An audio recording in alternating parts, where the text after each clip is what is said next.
Chapter 3 Thornfield Hall. In 1833, I was 18 years old. In the summer, Miss Temple left Lowood School. She got married. I wanted to leave Lowood too. I wanted a new life. I will be a governess, I thought. I put an advertisement in a newspaper. October 1833. Lowood. A young woman wants to teach 1 or 2 children in their home. She teaches English, arithmetic, geography, religion, French, drawing and music. J.E. I had a reply to my advertisement. The reply was from Mrs. Fairfax of Thornfield Hall near Millcote. Millcote was about 70 miles from Lowood School. Mrs. Fairfax wanted a governess for a little girl. I wrote to Mrs. Fairfax immediately. I was going to be a governess at Thornfield Hall. I travelled to Millcote in a coach. At Millcote, a servant met me. He took me to Thornfield Hall. At Thornfield Hall, another servant opened the door. She was smiling. She took me into a small, warm room. A lady was in the room. She was sitting by the fire. "Are you Mrs. Fairfax?" I asked her. "Yes, my dear," she said. "And you are Miss Eyre. Are you cold? Sit by the fire, Miss Eyre. A servant will bring you some food." "Mrs. Fairfax is very kind," I said to myself. "I will be happy here." "Will I see Miss Fairfax tonight?" I asked. Mrs. Fairfax looked at me. She smiled. "Miss Fairfax? No, no," she said. "Your pupil's name is not Miss Fairfax. Your pupil is Adele Varon." Adele's mother was a Frenchwoman. Adele is Mr. Rochester's ward. He takes care of her. "Mr. Rochester? Who is Mr. Rochester?" I asked.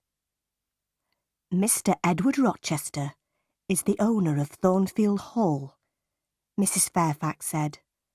"I am his housekeeper. I take care of Thornfield Hall. Mr. Rochester is not here now. He does not like this house.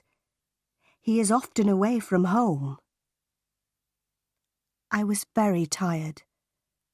Mrs. Fairfax took me up the wide stairs. She took me to my room. I went to bed immediately, and I slept well. The next morning, I woke early. The sun was shining. I put on a plain black dress.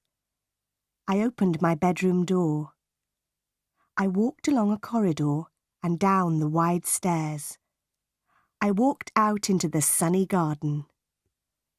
I turned, and I looked up at my new home. Thornfield Hall was a beautiful house with many large windows. The garden was beautiful too. After a few minutes, Mrs. Fairfax came into the garden. She spoke to me. "Good morning, Miss Eyre," she said.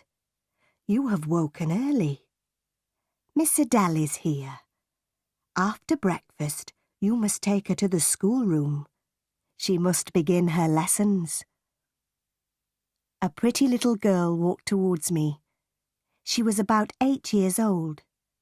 She spoke to me in French, and I replied in French. After breakfast, I took Adele to the schoolroom. We worked all morning. Adele enjoyed her lessons, and I was happy. In the afternoon, Mrs. Fairfax took me into all the rooms of Thornfield Hall. We looked at the paintings and at the beautiful furniture. We walked along the corridors. "Come up onto the roof, Miss Eyre," Mrs. Fairfax said. "You will see the beautiful countryside around Thornfield Hall." We walked up many stairs. At last, we were at the top of the house. We walked along the top corridor. Mrs. Fairfax opened a small door, and we walked onto the roof.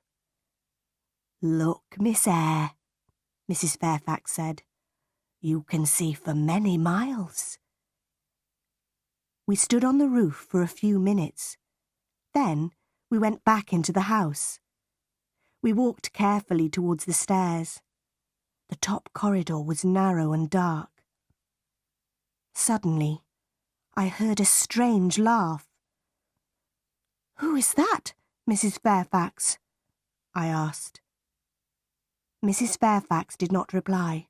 She knocked on a door. "Grace," she said. The door opened. Behind the door was a small room. A servant was standing at the door. "Be quiet, Grace, please," Mrs. Fairfax said. The woman looked at Mrs. Fairfax. Then she closed the door. "That was Grace Poole," Mrs. Fairfax said. "She works up here. Sometimes she laughs and talks with the other servants. Don't worry about Grace. Please come downstairs now, Miss Eyre."